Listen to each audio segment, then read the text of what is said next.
Doctor Mary George madam, VD. Satheesan കേരളത്തിന്റെ സമ്പദ് വ്യവസ്ഥയെക്കുറിച്ച് കള്ളം പറയുകയാണ് എന്നാണ് CPM പറയുന്നത്.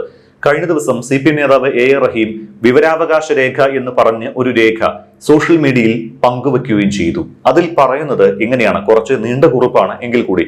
മിസ്റ്റർ ചീഫ് മിനിസ്റ്റർ, ഇനി ഈ കള്ളം പറയരുത്, ഇതാ വിവരാവകാശ രേഖ. 8793 കോടി രൂപയുടെ ചെലവ് താങ്ങാൻ ശേഷിയുള്ള ഒരു ഖജനാവിനെ മിസ്റ്റർ ചീഫ് മിനിസ്റ്റർ, താങ്കൾ എങ്ങനെയാണ് പൂച്ച പെറ്റുകിടക്കുന്ന ഖജനാവെന്ന് വിളിക്കാൻ കഴിയുന്നത്? സംസ്ഥാന ഖജനാവ് കാലിയാണ് എന്നും പൂച്ച പെറ്റുകിടക്കുകയാണ് എന്നും നയാ പൈസ ഇല്ല എന്നും നിരന്തരം പരിഹസിച്ച UDF നേതാക്കൾക്കുള്ള വ്യക്തമായ മറുപടിയാണ് ഇപ്പോൾ പുറത്തു വന്നിരിക്കുന്ന ഈ ഔദ്യോഗിക RBI രേഖ.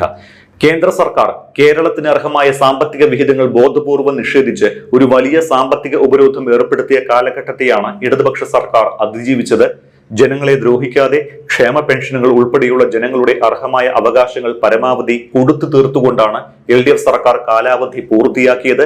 2026 മെയ് 1 റിസർവ് ബാങ്കിന്റെ ഒഫീഷ്യൽ ഡെയിലി പൊസിഷൻ റിപ്പോർട്ട് പ്രകാരം യൂണിയൻ സർക്കാരിന്റെ ട്രഷറി ബില്ലുകളിൽ കേരളത്തിനുള്ള നിക്ഷേപം 5429.1 കോടി രൂപയാണ്. സംസ്ഥാന ട്രഷറിയിലെ മിനിമം ബാലൻസിന് മുകളിൽ വരുന്ന തുക RBI വഴി കേന്ദ്ര ട്രഷറി ബില്ലുകളിൽ നിക്ഷേപിക്കുന്ന സാധാരണ സാമ്പത്തിക ക്രമീകരണമാണ് ഇത്. മെയ് 1 മാത്രം 165.19 കോടി രൂപ ഇങ്ങനെ നിക്ഷേപിക്കപ്പെട്ടിട്ടുണ്ട്. മുൻ ദിവസങ്ങളിലെ തുകയടക്കമാണ് ഈ 5429 കോടി രൂപയായി കാണിക്കുന്നത്. ഏപ്രിൽ മാസത്തെ ഭീമമായ ചെലവുകൾക്ക് ശേഷവും മെയ് മാസത്തെ ശമ്പള പെൻഷൻ വിതരണത്തിന് തൊട്ടു മുൻപായി കൃത്യമായ പണലഭ്യത ഉറപ്പാക്കാൻ സംസ്ഥാനത്തിന് കഴിഞ്ഞിട്ടുണ്ട് എന്നാണ് ഈ കണക്കുകൾ തെളിയിക്കുന്നത്. ഇതിനു പുറമെ അടിയന്തര സാഹചര്യങ്ങളിൽ സംസ്ഥാനത്തിന് ഉപയോഗിക്കാവുന്ന സ്പെഷ്യൽ ഡ്രോയിങ് ഫെസിലിറ്റി ഇനത്തിൽ 3363 കോടി രൂപയുടെ ക്രെഡിറ്റ് പരിധിയും ലഭ്യമാണ്. ചുരുക്കത്തിൽ കൃത്യമായ പ്ലാനിങ്ങോടെയുള്ള ഫണ്ട് മാനേജ്മെന്റ് ആണ് ഇവിടെ നടന്നിരിക്കുന്നത് എന്നാണ് റഹീം തന്റെ ഫേസ്ബുക്ക് പോസ്റ്റിൽ പറഞ്ഞിരിക്കുന്നത്. മാഡത്തിന് ഈ പോസ്റ്റ് വായിച്ചപ്പോൾ ശരിക്കും എന്താണ് തോന്നിയത്? ഇതൊരു പൊള്ളത്തരമല്ലേ? സ്കൂൾ കഞ്ഞി മുതൽ പഞ്ചായത്ത് മുനിസിപ്പൽ ഗഡ് മുതൽ സപ്ലൈകോ മുതൽ അങ്ങനെ എത്രയോ പേർക്ക് കോടികൾ കൊടുക്കാനുണ്ട് കഴിഞ്ഞ പിണറായി സർക്കാർ. ഈ പണമൊന്നും കൊടുക്കാതെയല്ലേ ശരിക്കും ഈ ഒരു വീമ്പിളക്കൽ നടത്തിയിരിക്കുന്നത്? താങ്കളുടെ ഈ ചോദ്യങ്ങളെല്ലാം വളരെ വളരെ വസ്തുനിഷ്ഠമായ ചോദ്യങ്ങളാണ്. ഒന്നാമത്, ഈ മിസ്റ്റർ A.A. റഹീം ഒരു MP ആണ്, മെമ്പർ ഓഫ് പാർലമെൻ്റ് ആണ് എന്നിരിക്കെ ഇങ്ങനെ ഒരു വിവരാവകാശ രേഖ എവിടെ നിന്ന് കിട്ടി എന്നുള്ളതാണ് അത്ഭുതമായി തോന്നുന്നത്. കാരണം റിസർവ് ബാങ്ക് ഓഫ് ഇന്ത്യക്ക് ഒരു കാരണവശാലും ഇതുപോലെ ഒരു വിവരാവകാശ രേഖ കൊടുക്കാൻ കഴിയും എന്ന് തോന്നുന്നില്ല. അങ്ങനെ കൊടുക്കാൻ കഴിയുമെങ്കിൽ തീർച്ചയായിട്ടും ഇത് വസ്തുനിഷ്ഠമായിരിക്കണമല്ലോ, ഈ പറയപ്പെട്ട കണക്കുകളെല്ലാം ശരിയായിരിക്കണമല്ലോ. കണക്കുകൾ ശരിയാണ് എന്നുണ്ടെങ്കിൽ ഗവൺമെൻറ്റിന് ഇത് അറിഞ്ഞുകൂടായിരുന്നു? ഇത്രയൊക്കെ സാധ്യതകളും ഫണ്ടും റിസർവ് ബാങ്കിൻ്റെ കയ്യിലും അങ്ങനെ പലയിടത്തായിട്ട് കിടക്കുന്നു, ഇതൊക്കെ എടുത്ത് ഉപയോഗിക്കാം എന്തുകൊണ്ടാണ് സംസ്ഥാന ഗവൺമെൻറ്റിന് ഭരണത്തിൽ ഇരുന്ന സമയത്ത് മനസ്സിലാകാതിരുന്നത് എന്നതാണ് വളരെ പ്രധാനപ്പെട്ട റെലവൻ്റ് ആയിട്ടുള്ള ഒരു ചോദ്യം. അതായത് ഇദ്ദേഹം മിസ്റ്റർ A.A. റഹീം പുറത്തുവിട്ടിരിക്കുന്ന കണക്കനുസരിച്ച് 8793 കോടി രൂപയുടെ ചെലവ് താങ്ങാൻ കഴിവുള്ള ഒരു ഖജനാവ് എന്നാണ് പറയുന്നത്. പക്ഷേ അവസാന 29,793 കോടി രൂപയായിരുന്നു ഗവൺമെൻറ് ഓഫ് ഇന്ത്യ സംസ്ഥാന ഗവൺമെൻറ്റിന് കഴിഞ്ഞ ഡിസംബർ വരെ, അതായത് 2025 ഡിസംബർ വരെയുള്ള കാലയളവിൽ, അതായത് കഴിഞ്ഞ ധനവർഷത്തിൻ്റെ ആദ്യത്തെ 3 പാദങ്ങളിൽ 29,529 കോടി രൂപയാണ് ഡിസംബർ വരെ കടമെടുക്കാവുന്നത് എന്ന് പറഞ്ഞിരുന്നു. അതിനുശേഷം എത്ര വട്ടമാണ് സംസ്ഥാന ഗവൺമെൻറ് കൂടുതൽ തുക കടമെടുക്കാൻ സമ്മതിക്കണം എന്ന് പറഞ്ഞ് ഗവൺമെൻറ് ഓഫ് ഇന്ത്യയെ അപ്രോച്ച് ചെയ്തത്? പക്ഷേ അവിടെയൊക്കെ ലിമിറ്റ്സ് ഏർപ്പെടുത്തുകയാണ് ചെയ്തത്. അതായത് കിഫ്ബി വഴിയെടുത്ത വായ്പയും social security pension fund limited വഴിയെടുത്ത വായ്പയും ഒക്കെ ബജറ്റിനകത്തെടുക്കുന്ന വായ്പയോട് കൂട്ടിച്ചേർത്ത് മാത്രം, അങ്ങനെ കൂട്ടിച്ചേർന്ന് കഴിയുമ്പോൾ 3% GSDPയുടെ 3% ഒതുങ്ങുന്ന വായ്പയെ എടുക്കാൻ പറ്റൂ എന്ന നിജസ്ഥിതിയിലാണ് റിസർവ് ബാങ്ക് ഓഫ് ഇന്ത്യയും അതുപോലെ ഗവൺമെൻറ് ഓഫ് ഇന്ത്യയും മുൻപോട്ട് പോയിക്കൊണ്ടിരുന്നത്. അങ്ങനെ പോയിക്കൊണ്ടിരുന്നപ്പോഴാണ് പലതരത്തിലും കോടതി വഴിയും ഒക്കെ ആയിട്ട് സംസ്ഥാന ഗവൺമെൻറ് ശ്രമം നടത്തിക്കൊണ്ടിരുന്നത് കൂടുതൽ കടമെടുക്കാനുള്ള അവസരം കിട്ടണം എന്ന് പറഞ്ഞിട്ട്. അങ്ങനെയുള്ള ഒരു ഇതുപോലെയുള്ള ഒരു സാധ്യത, അതായത് ഈ പറഞ്ഞതുപോലെ തന്നെ റിസർവ് ബാങ്കിൻ്റെ കസ്റ്റഡിയിൽ തന്നെ സംസ്ഥാന ഗവൺമെൻറ്റിൻ്റേതായിട്ട് അല്ലെങ്കിൽ ഗവൺമെൻറ്റിൻ്റെ ഖജനാവിൽ തന്നെ ഈ അവകാശപ്പെടുന്ന പോലെ 8793 കോടി രൂപ ഉണ്ടായിരുന്നു എങ്കിൽ എന്തിനാണ് അന്ന് പിന്നെ പല കണക്കുകൾ 2000 കോടി അതുപോലെ തന്നെ 5000 കോടി അങ്ങനെ പല കണക്കുകൾ പറഞ്ഞാണ് സംസ്ഥാന ഗവൺമെൻറ് വായ്പ എടുക്കാൻ അവസരം തേടി ഓടി നടന്നത്?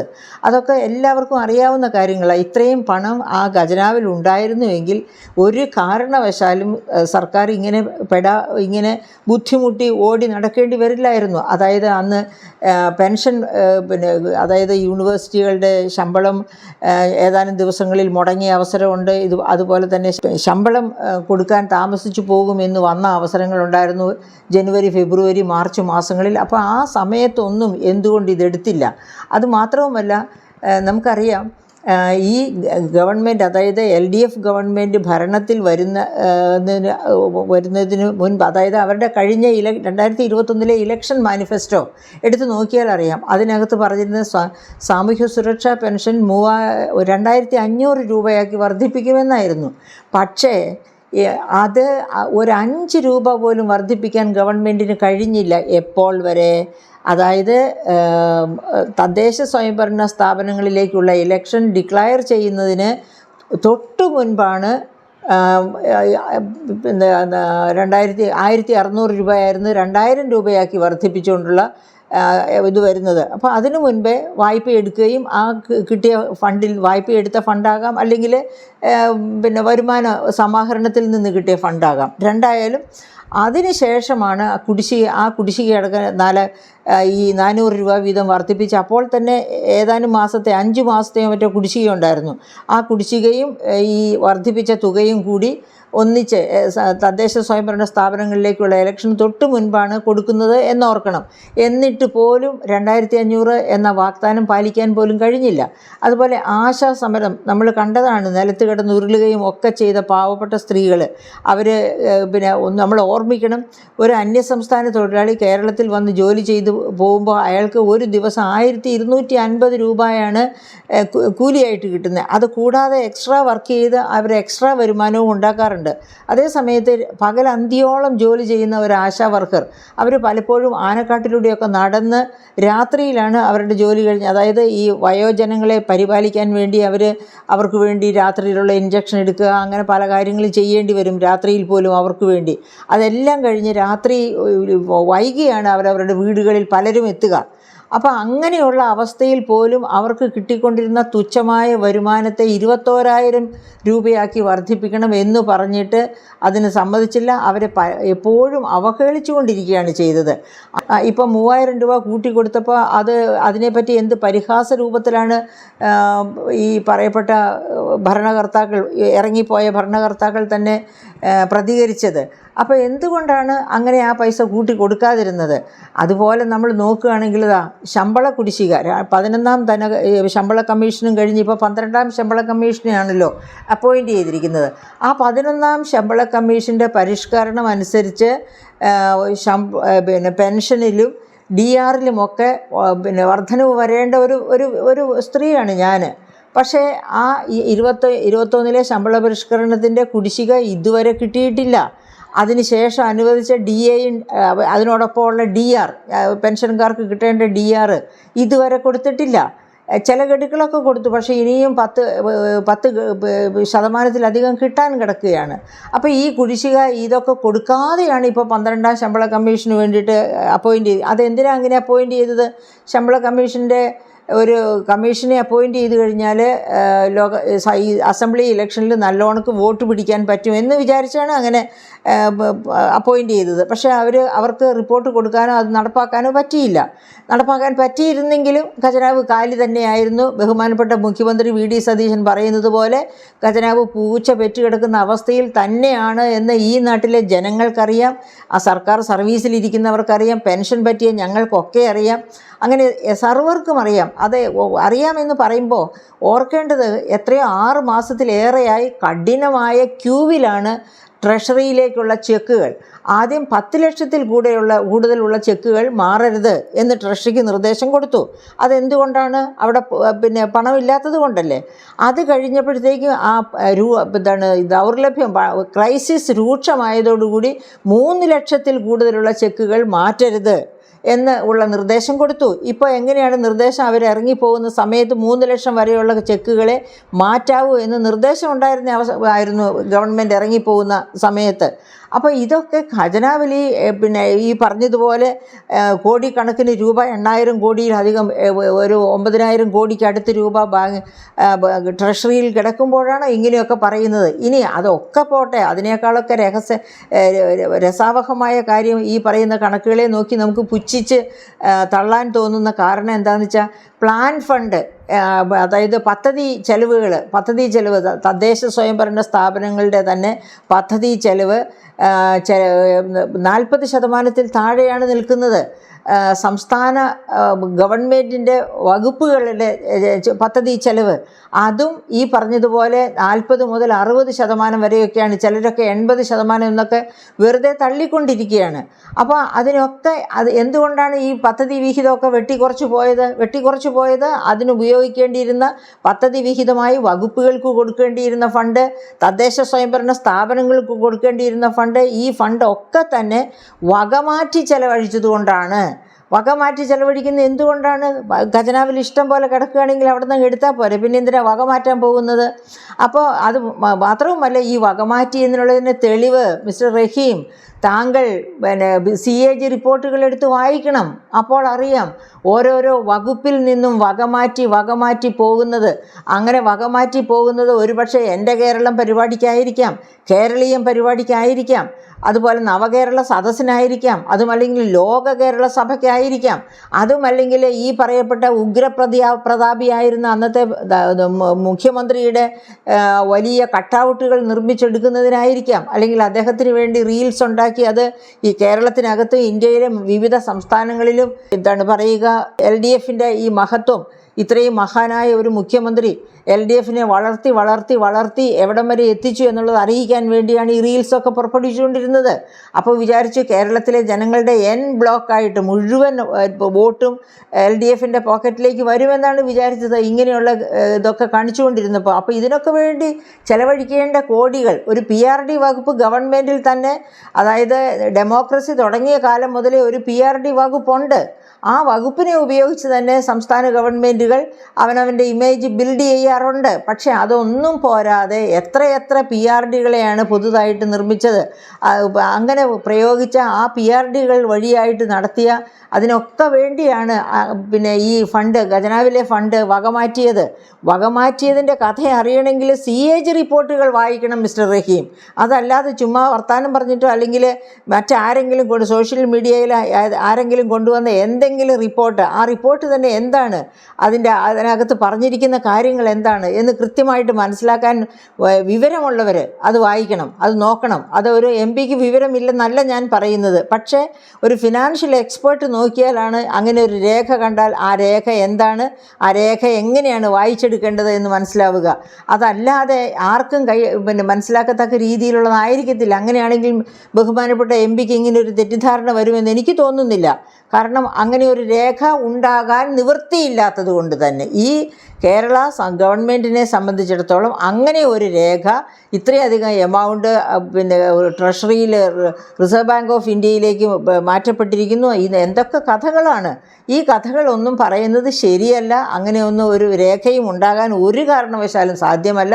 സാധ്യമായിരുന്നുവെങ്കിൽ ഗവൺമെൻറ്, രണ്ടാം പിണറായി സർക്കാർ ഗവൺമെൻറ് ഇതിനേക്കാളൊക്കെ എത്ര മാതൃകാപരമായിട്ട് പ്രവർത്തിച്ചേനെ. അദ്ദേഹം ചെയ്യേണ്ട കാര്യങ്ങളൊക്കെ കൃത്യമായിട്ട് ചെയ്തുകൊണ്ട് ഈ വകമാറ്റുക എന്ന് പറയുമ്പോൾ താങ്കൾക്ക് വിശ്വാസമില്ലേ? ഞാൻ ഒറ്റ എക്സാമ്പിൾ പറയാം വകമാറ്റുന്ന കാര്യം.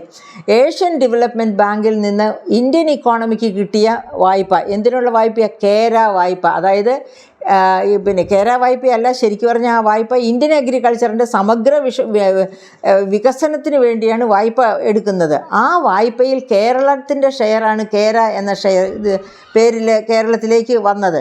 കേര എന്ന് പറഞ്ഞാൽ കേരളത്തിൻ്റെ പരിസ്ഥിതിയുമായിട്ട് ഇണങ്ങിപ്പോകുന്ന കാർഷിക വികസനം, അതാണ് കേര എന്ന് പറഞ്ഞ രീതിയിലുള്ള വായ്പ. ആ കേര വായ്പ കേരളത്തിലേക്ക് വന്നു. കേരളത്തിൻ്റെ അഗ്രികൾച്ചർ സമഗ്ര കാർഷിക വികസനത്തിന് വേണ്ടിയുള്ള വായ്പയാണ്. ആ വായ്പ വന്നത് കേര, അതായത് കാർഷിക മേഖലയുടെ പ്രിൻസിപ്പൽ സെക്രട്ടറി ആയിരുന്ന മിസ്റ്റർ ബി അശോക് IAS പോലും അറിയാതെയാണ് ആ ഫണ്ട് വകമാറ്റിയത്. അവസാനം, അതായത് വേൾഡ് ബാങ്കിനൊരു സ്വഭാവമുണ്ട്, വായ്പ ഒരു രാജ്യത്തിന് കൊടുത്തു കഴിഞ്ഞാൽ 15 ദിവസത്തിനകം ആ വായ്പ എത്തേണ്ടിടത്ത് എത്തി പ്രയോജനപ്പെടുത്താൻ തുടങ്ങണം, അതിൻ്റെ പ്ലാനും ഒക്കെ ആകണം. അപ്പോൾ അത് അന്വേഷിച്ച് വേൾഡ് ബാങ്കിൻ്റെ ആൾക്കാർ വരുമ്പോഴാണ് മിസ്റ്റർ അശോക് അറിയുന്നത് ഇങ്ങനൊരു വായ്പ വന്നിരുന്നു എന്ന്. അങ്ങനെ മിസ്റ്റർ അശോക് അന്വേഷിച്ച് ചെല്ലുമ്പോഴാണ് മനസ്സിലാകുന്നത് ആ വായ്പ വകമാറ്റിപ്പോയെന്ന്. കൃഷിയുടെ സമഗ്ര വികസനത്തിന് വേണ്ടി വന്ന വായ്പ വകമാറ്റിപ്പോയെന്ന്. അത് അദ്ദേഹം പുറത്തുവിട്ടു. ആ ന്യൂസ് പുറത്തുവിട്ടതിൻ്റെ പേരിലാണ് അദ്ദേഹത്തിന് അവിടുന്ന് സ്ഥാനചലനം ഉണ്ടായത്. അതിനേക്കാൾ ലോവറായിട്ടുള്ളൊരു പൊസിഷനിലേക്ക് അദ്ദേഹത്തെ മാറ്റുന്നു. പിന്നെ അദ്ദേഹം ട്രൈബ്യൂണലിൽ പോകുന്നു. അങ്ങനെ ഉണ്ടായ കേസുകളൊക്കെ നമുക്കറിയാവുന്ന കാര്യമാണ്. അപ്പോൾ ഇതൊക്കെ എന്തിനാണ് ഈ വേൾഡ് ബാങ്കിൽ നിന്ന് കാർഷിക വികസനത്തിന്? അത് നമ്മുടെ കൃഷി തകർന്ന് തരിപ്പണമായി കിടക്കുകയാണ്. കേരളത്തിൻ്റെ കൃഷി തകർന്ന് തരിപ്പണം എന്ന് പറയുമ്പോൾ എൻ്റെ പ്രിയപ്പെട്ട ശ്രോതാക്കളെ, നിങ്ങൾ ഓർക്കുക, 1975 നമുക്ക് 8,75,000 ഹെക്ടറിൽ നെല്ല് കൃഷി ഉണ്ടായിരുന്നു, നെൽകൃഷി. ആ നെൽകൃഷി ഇപ്പോൾ 1,50,000 ഹെക്ടറിലേക്ക് മൂക്കുകുത്തി പോയിരിക്കുകയാണ്, താണു പോയിരിക്കുകയാണ്. ബാക്കി വയലുകളെല്ലാം വെറുതെ കിടക്കുകയാണ്, കൃഷി ചെയ്തിട്ട് കാര്യമില്ല. ഇവിടെ നോക്കുകൂലി തൊട്ടുള്ള എല്ലാ അഹങ്കാരങ്ങളും ഉണ്ട്. അതായത് കോടതിക്ക് പോലും ഇടപെട്ടിട്ടും മാറ്റാൻ കഴിയാത്തത്ര നിന്ദ്യമായ രീതിയിലാണ് കേരളത്തിൻ്റെ കാർഷിക മേഖലയും എല്ലാം അനുഭവിച്ചു കൊണ്ടിരിക്കുന്ന ക്ലേശങ്ങൾ. അപ്പോൾ അതുകൊണ്ട് തന്നെയാണ് ഈ 8 ലക്ഷം ഹെക്ടർ, 8.5 ലക്ഷത്തിലധികം ഹെക്ടറിൽ നെല്ല് കൃഷി ചെയ്തിരുന്നത് 1.5 ലക്ഷം ഹെക്ടറിലേക്ക് മാറിയത്.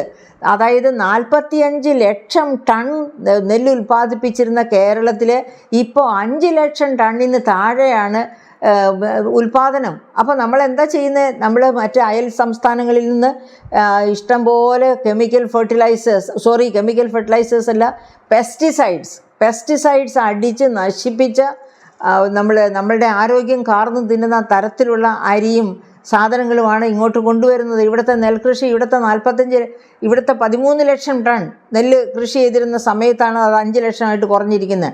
ആ 13 ലക്ഷം ടൺ കൃഷി ചെയ്തിരുന്നപ്പോൾ നമ്മുടെ ആവശ്യത്തിൻ്റെ 45% കേരളത്തിൽ തന്നെ ഉൽപ്പാദിപ്പിക്കാമായിരുന്നു.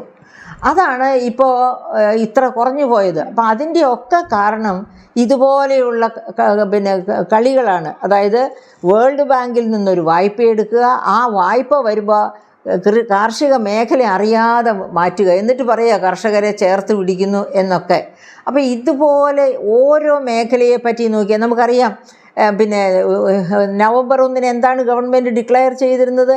അതിദരിദ്രരില്ലാത്ത കേരളം. എന്നിട്ട് എന്താ ഉണ്ടായത്? അപ്പോൾ എന്താ പറഞ്ഞത്? CK ശിവാനന്ദനും ജാനും ഒക്കെ എന്താ പറഞ്ഞത്? അവരുടെ അടുത്തേക്കൊന്നും, അതായത് ഇവിടുത്തെ ട്രൈബൽസ് ഏറ്റവും കൂടുതലുള്ള ജില്ലയാണ് വയനാട് ജില്ല. കേരളത്തിലെ ട്രൈബൽസിൻ്റെ 43% ജില്ലയാണ് വയനാട് ജില്ല. ആ വയനാട് ജില്ലയിലെ ഹാർട്ട്ലാൻഡിലെങ്ങും ഒരിടത്തും ചെന്ന് അന്വേഷിച്ചിട്ടില്ല അതിദരിദ്രരുണ്ടോ, അല്ലെങ്കിൽ അവരുടെ ജീവിത നിലവാരം എന്ത് എന്നൊന്നും അന്വേഷിച്ചിട്ടേ ഇല്ല, അവരൊന്നും അറിഞ്ഞിട്ടേ ഇല്ല. അങ്ങനെ അതിദരിദ്രരില്ലാത്ത കേരളമായി ഡിക്ലെയർ ചെയ്യുന്നതിൻ്റെ തൊട്ട് തലേന്ന് അല്ലെങ്കിൽ തലേ ആഴ്ചയിലാണ് ചില ഭാഗങ്ങളിലൊക്കെ കിറ്റുമൊക്കെ ആയിട്ട് ചെന്നത് എന്ന് മണികണ്ഠൻ എന്ന ഒരു ആദിവാസി ജെന്റിൽമാൻ തന്നെ, മിടുക്കനായ ഒരു ആദിവാസി യുവാവ് തന്നെ ചാനൽ ചർച്ചയിൽ പറയുന്നത് ഞാൻ കേട്ടു അന്ന്. അപ്പോൾ ഇതൊക്കെ എന്താണ് പറയുന്നത്? എന്നിട്ട് അതും പോകട്ടെ, ആറളം ഫാമിൻ്റെ അടുത്ത് 40 കുടുംബങ്ങളോളം എങ്ങനെയാണ് കഴിയുന്നത്? ആന എപ്പോഴും ഇറങ്ങുന്ന ആറളം ഫാമിനടുത്ത്